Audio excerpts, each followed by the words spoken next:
Ya, Assalamualaikum warahmatullahi wabarakatuh. Oke, kita mulai ya. Kita mulai. Kita mulai ngobrol seputar perikanan. Jadi yang ayah bahas secara global, secara garis umum, tapi pada dasarnya budidaya ikan apapun sebetulnya hampir sama. Konsepnya tuh nggak ada beda-bedanya. Waalaikumsalam. Bisa dipahami ya?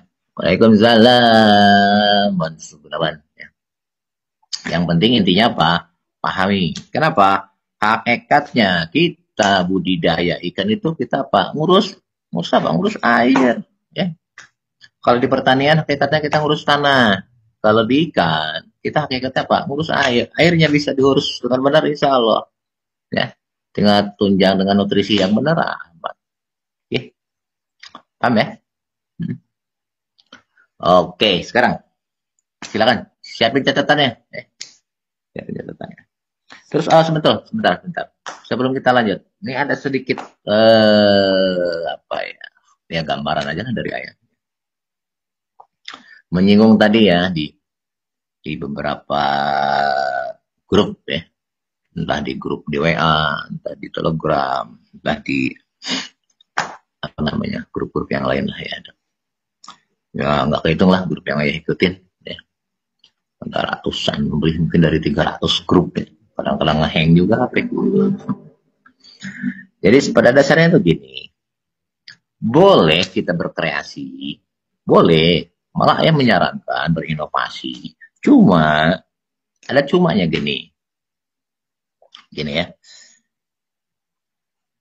Saat kita mau mencoba sesuatu, ketika kita, mohon maaf ya, tapi sebelumnya ya, kita nggak ngerti dasarnya, itu nanti pemahamannya akan keliru. Dalam artian begini. Misalnya nih contoh. Ini kita misalkan mau bikin apa ya? Mau bikin apa kira-kira ya? Nah, kayak yang kemarin nih kita bahas deh. Kayak asam umat atau biotonik atau apa namanya itu? Booster atau yang lain-lain lah, apa aja lah. Gini. Ini ilmu dasar maksudnya, ilmu dasar banget ini, ilmu dasar banget. Antum bikin apapun, ketika itu melibatkan suatu reaksi, entah nanti pembantu reaksinya apapun, entah dari jenis mikroba, entah dari apapun lah ya. Awas loh, ini hal sederhana sebetulnya, tapi inilah pakem dasarnya. Bahan sama, bahan bakunya sama. Misalkan A, B, C, D. Ada 4 nih bahannya. Misalkan nih, 4 bahan sama, ya. Ada 2. Ya. Ini sama nih bahannya. A, B, C, D, ini juga A, B, C, D. Oke.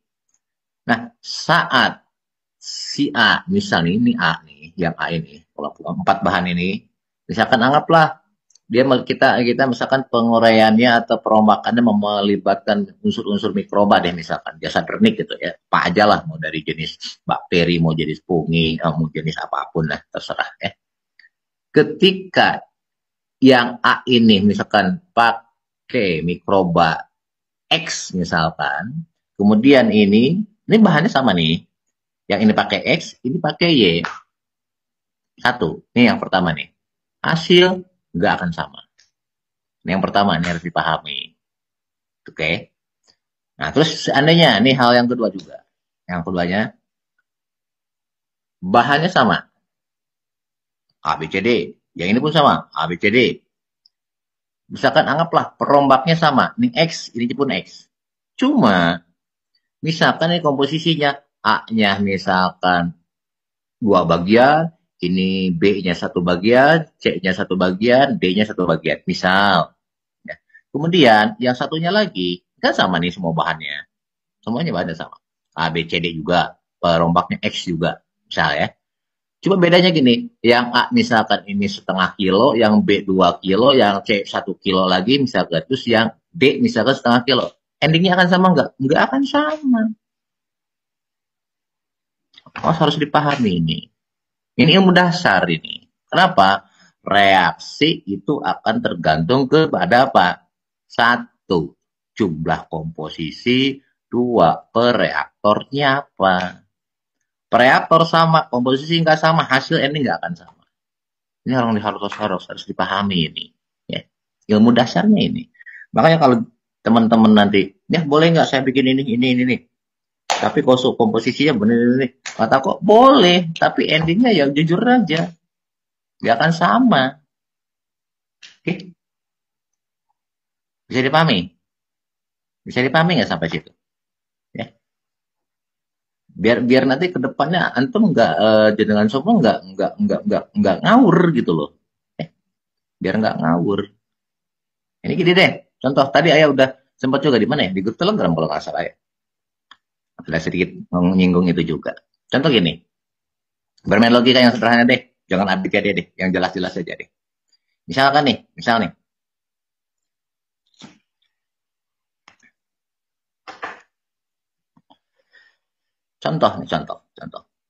Bahannya misalkan 4 lagi sama. Cuma ABCD-nya kita perjelas deh. Kita perjelas ya. Misalkan yang ke satu bahannya misalkan telur. Yang kedua terigu. Yang ketiga mentega. Yang keempat gula pasir, misal. Oke. Yang kelompok A nih, telurnya misalkan 4 butir, semisal.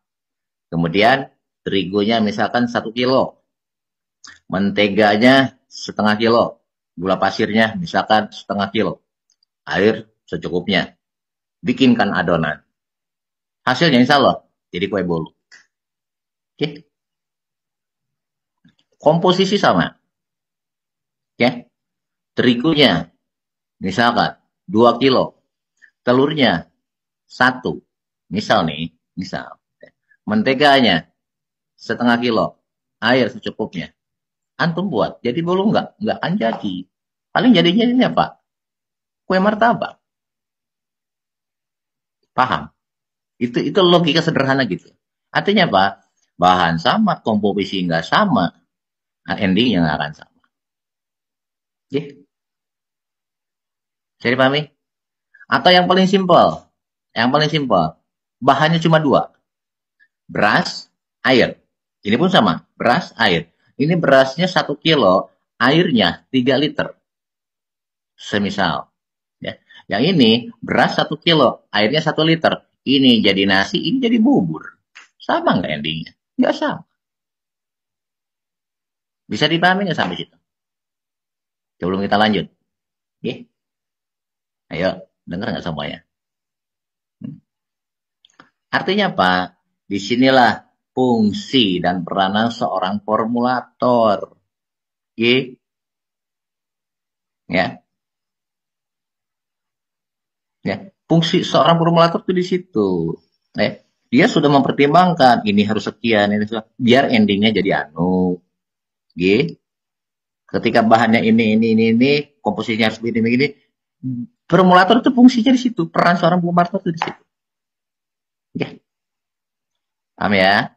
Makanya kenapa saya bilang kalau ingin berhasil ya ikuti manut. Kenapa? Itu yang sudah kita teliti selama ini. Oh, begitu. Oh, maunya gitu. Ketika pertandingan begini-begini nanti endingnya begini. Ya.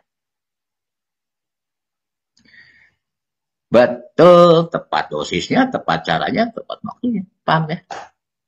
Bisa dipahami? Ya. Makanya banyak masukan-masukan dari teman-teman. Ya kok saya bikin gini, kok hasilnya begini, ya kok gini.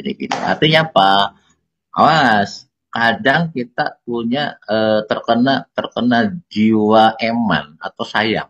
Sayang nih ada sisanya, bahannya ada sisa, tambahin aja. Hasilnya nggak akan sama. Endingnya nggak akan sama nantinya. Paham ya? Oke? Biar nggak keliru nanti ke sononya. Nanti nyawut-awutkan. Maksud hati pingin booster, endingnya jadi apa? Jadi pupuk cair. Kan gitu. Maksud hati pingin bikin asahumat, endingnya jadi pupuk cair lagi. Contoh, gitu ya. Bisa dipahami ya?